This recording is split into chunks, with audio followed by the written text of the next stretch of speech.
সুবহানাল্লাহ। একটা রেকর্ড শোনাচ্ছি, নাসার একটা রেকর্ড। যারা ১ম বার শুনছেন ভিডিওটা শেয়ার করবেন। আর আজকে ইনশাআল্লাহ আমরা একটা জিনিস প্রমাণ করব এখানে। তো চলুন আগে সেই শব্দটা শুনি।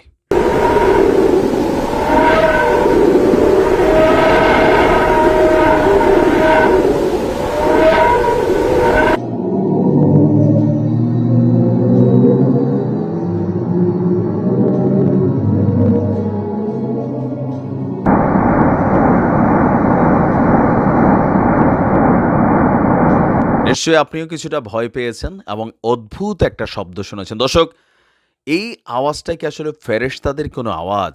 অনেকে বলবেন যে, "ভাই, ফেরেশতার ইস্যু আপনারা কই পেলেন?" আসুন দেখি বিজ্ঞান এবং কুরআন এবং হাদিসগুলো একে অন্যের সাথে কিভাবে ওতপ্রোত জড়িত। পৃথিবী যত আধুনিকায়নে যাবে, ততই ইসলামের অনেক বিষয়গুলো আস্তে, আস্তে প্রকাশিত হবে। আমরা যে আওয়াজটি শুনেছি, এটা আমেরিকার যে মহাকাশ গবেষণা সংস্থা নাসা, তাদের রেকর্ডকৃত একটা শব্দ। এতদিন যাবৎ বিজ্ঞানীদের ধারণা ছিল মহাকাশ এটা হচ্ছে মানে মহাশূন্য বা মহাকাশ যে জায়গাটাকে আমরা ধরি সম্পূর্ণ নিঃশব্দ, এখানে কোনো আওয়াজ নেই। কিন্তু নাসার গবেষণার এই রেকর্ডটি সকল তথ্যকে ভুল প্রমাণ করে দিয়েছে। আর গবেষকরা বলছেন এই আওয়াজটা কি, তারা গবেষণা করছেন, তাদের ধারণা কোটি কোটি মানুষ একসঙ্গে কোনো মন্ত্র বা সঙ্গীত গাইছে। এখান থেকে আমাদের ইসলামিক ব্যাখ্যাটার একটা মানে আমরা মিল শুরু পাচ্ছি। এই শব্দ কি বৈজ্ঞানিক কম্পন নাকি ফেরেশতাদের জিকিরের ধ্বনি? দর্শক, আজ থেকে প্রায় ১৪০০ বছর আগে মহানবী সাল্লাল্লাহু আলাইহি সাল্লাম বলেছিলেন, আকাশের প্রতিটি অংশে ফেরেশতারা সিজদায় লিপ্ত এবং আল্লাহর জিকিরে ব্যস্ত। তো আজকে যখন এই আওয়াজ আসছে, আমাদের বিজ্ঞান এবং কোরআনের মধ্যে আমরা একটা সমন্বয় খুঁজে পাচ্ছি যে বিষয়টা কি একই রকম।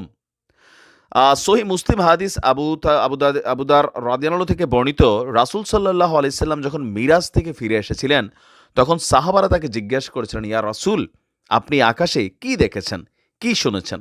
আল্লাহ রাসূল বলছিলেন যে, আমি যা দেখেছি তোমরা তা দেখতে পাও না, আমি যা শুনেছি তোমরা তা শুনতেও পাও না। আকাশ জুড়ে প্রচণ্ড কম্পনের শব্দ শোনা যাচ্ছে। খেয়াল করছেন? কম্পনের শব্দ। আর এর পেছনে রয়েছে গভীর রহস্য। আকাশের প্রতিটি অংশে এমনকি ৪ আঙ্গুল পরিমাণ জায়গাও খালি নেই, যেখানে ফেরেশতারা সিজদায় লিপ্ত এবং নিরবিচ্ছিন্নভাবে আল্লাহর জিকির করছে। দর্শক, আমাদের এই হাদিসে আল্লাহ রাসূল ইরশাদ করছেন যে আকাশে প্রচণ্ড ঝাঁকুনির মতো শব্দ হচ্ছে। অতীতে ধারণা করা হতো যে আপনার মহাকাশ একটি সম্পূর্ণ বায়ুশূন্য পরিবেশ, যেখানে শব্দের সৃষ্টি অসম্ভব। তবে নাসার একাধিক গবেষণা এই ধারণাকে বদলে দিয়েছে।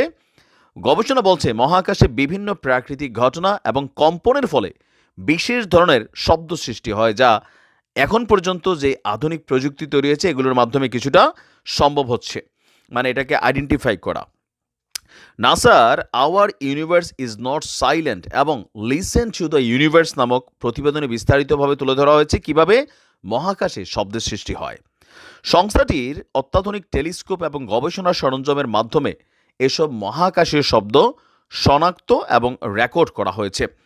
আমরা যদি দেখি যে এই প্রতিবেদন আসার পর মানুষের মধ্যে একটা কি বলা হয় যে এই মুহূর্তে ভাইব্রেশন, ধর্মীয় বৃষ্টিতেও বিজ্ঞানের দৃশ্য, গবেষকদের মধ্যে মহাকাশে ছড়িয়ে থাকা বিভিন্ন কণা বা নক্ষত্রের বিকিরণের ফলে কম্পন বা ভাইব্রেশন সৃষ্টি হয়। আর লক্ষ্য করলে দেখা যায় ১৪০০ বছর আগেই আল্লাহ রাসূল বলছিলেন যে আকাশে কাঁপুনির মতন শব্দ হয়।